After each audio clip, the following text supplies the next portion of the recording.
is the Holy Trinity Monastery. It is one of the most isolated sanctuaries in the world. It is so isolated that it is over 1,000 feet up in the air. And to make matters more interesting, these were built over 800 years ago. Today we will show you the sacred land and its mysteries, and later we will take you to the secret monastery that is literally embedded on the side of a mountain. Come with us. Our journey started in the beautiful country of Greece. Meteora is about 4 hours from the capital city of Athens. As we arrived in the town of Kalabaka, we were greeted with the scenery of towering cliffs reaching towards the sky. The imposing sandstone pillars, etched by centuries of wind and rain, were crowned by the ancient monasteries of Meteora, 2 of which we're about to explore. There were initially 24 monasteries, but now only 6 remain. Fortunately enough, these 6 floating monasteries are open to the public. There are 6 active monasteries here in the Meteora, and we are visiting the largest one first, so starting our day with a bang. We have to go down all these stairs and then all the way up. I guess it's time to mention that the word Meteora means suspended in air. Appropriate name, don't you think? Our first stop was the great Meteoron Monastery, the largest and oldest of them all, perched precariously atop of a colossal rock. They say that you're not allowed to enter here with shorts on, but I see a lot of people with shorts on, so we're gonna find out if they just kick us out, because I don't want to wear anything but shorts because it's so hot up here. And yes, I wouldn't normally be wearing a dress to go hiking around the Meteora, but for women we do have to be a bit conservative in wearing a long skirt.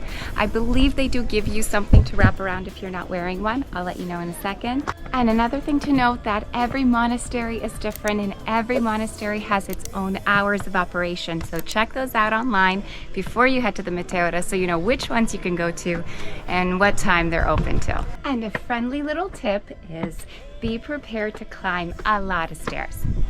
And I mean a lot of stairs. So bring some sneakers and be prepared to have an amazing day here. To enter the monastery, it is €3 per tourist. Now, if you are a Greek citizen, you actually are able to come in for free. But just be mindful, make sure you have some cash. If you forget to wear a long skirt or if you aren't covering your shoulders, they do have some scarves for you to borrow. Inside this monastery was a treasure trove of history.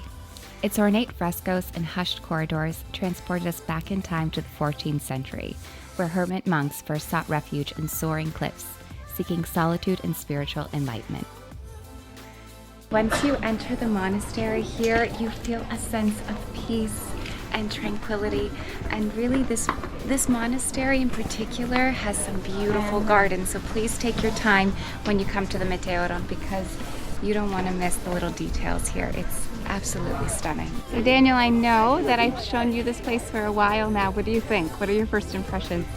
The rock formations are simply stunning. You know, right? It's absolutely spectacular. Can you believe this place is 60 million years old? What, the rocks? Yeah, the rock formations here. They look brand new. I'm seeing a ton of winded people, so just be prepared to get a hell of a workout because there's a ton of stairs here. Llegué.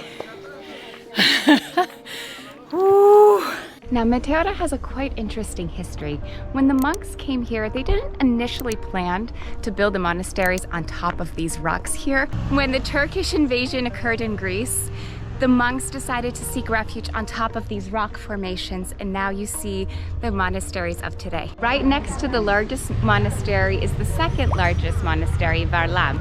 So you can actually walk all the way down, or if you have a car, you can drive and park right behind me where the parking lot is, and then head your way into the monastery. As we approached, the sight of the suspended walkway left us awestruck. Crossing it felt like a surreal passage into another world. And when I came here when I was a little girl, I specifically remember that the monastery Varlaam was the most beautiful one. So I'm very excited to show you guys at home how beautiful the gardens are and the lookout. By the way, you're gonna have to climb 195 steps to get to this beautiful place. Inside Varlaam, we were immediately struck by the exquisite frescoes, each one a masterpiece of Byzantine art. The unique history of Meteora added an extra layer of fascination to our visit. It was incredible to think that these monasteries were constructed on these seemingly inaccessible cliffs as a refuge from invading forces, providing both spiritual solace and protection. Now, I know we've been showing you guys how beautiful this place is, but I do also want to show you guys the reality of coming here during the summertime. So busy. Yes. This is our view right now. Look at all the lovely visitors. Being the second most popular place to visit in Greece after the Parthenon, yeah, you're going to see a lot of crowds. When you're staring out at these lookout points, it's kind of crazy to think how monks actually climbed these rocks and brought all of the supplies to build these monasteries up here. That's mind-blowing in itself. I'm ready to go. I want to go eat. The best thing to do right after you see all of the monasteries in the morning is to go to the town of Kalabaka and have yourself a traditional Greek lunch. Come here and just stuff your face after all those stairs that you climbed. If you're a foodie, then you'll definitely love Greek food. We enjoyed having lunch with our parents and stuffed our faces before the next part of our adventure, which required a ton of calories. We had an awesome lunch. Next, we're gonna take you to the secret monastery that not a lot of people know about. It's a hike, so we're gonna get changed really quickly, and we'll see you in a bit. See ya. We're about to see the most secluded monastery here in all of Meteora.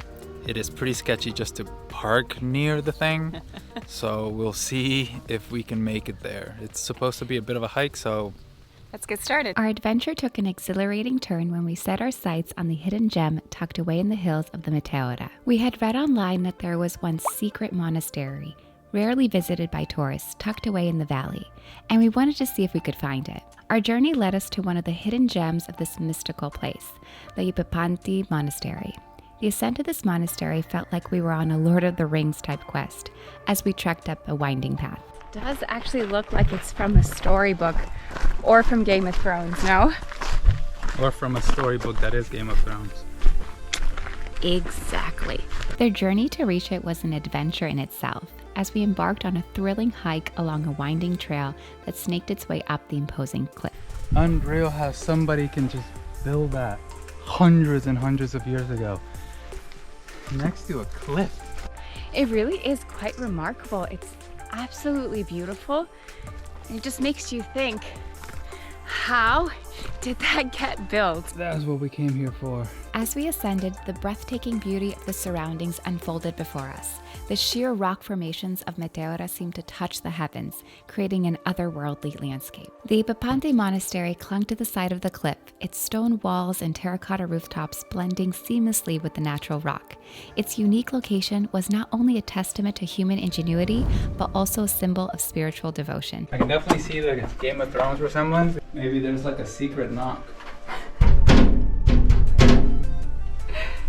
If you're trying to escape invaders, it makes sense to build something like this at the side of the cliff because there's only one way to get in. I don't know of any other place in the world like this. So we are gonna go have a picnic over there because it looks amazing from the drone footage. We then decided to trek up a hill in the valley below to get a better vantage point of the monastery. And trust us, this perspective of the monastery was unbelievable. It felt like something out of a movie. What an awesome place to have a picnic. If you ever find yourself in the Meteora, make sure you make your way to this vantage point. The view is definitely worth it. As we looked out from the monastery's vantage point, the panoramic views of the Meteora Valley were simply breathtaking, leaving us with a deep sense of appreciation for the beauty of both nature and human spirituality. The Ypapati Monastery was truly a hidden treasure, and our visit there was an unforgettable journey into a world where history, nature, and spirituality converge in the most captivating way. This place is awesome. I hate using the word hidden gem because it's such a cliche, but honestly, this monastery is a true hidden gem in Greece. So if you don't like crowds and you're coming to Meteora, and I just saw that, definitely the Ypapati Monastery, so worth it. You're barely gonna encounter any crowds, which is awesome. Thanks for joining us on this magical journey through the towering cliffs and monasteries of Meteora, Greece. As we wrap up this adventure, we're reminded that travel not only takes us to breathtaking places, but also leaves us with unforgettable memories. As always, thank you so much for watching.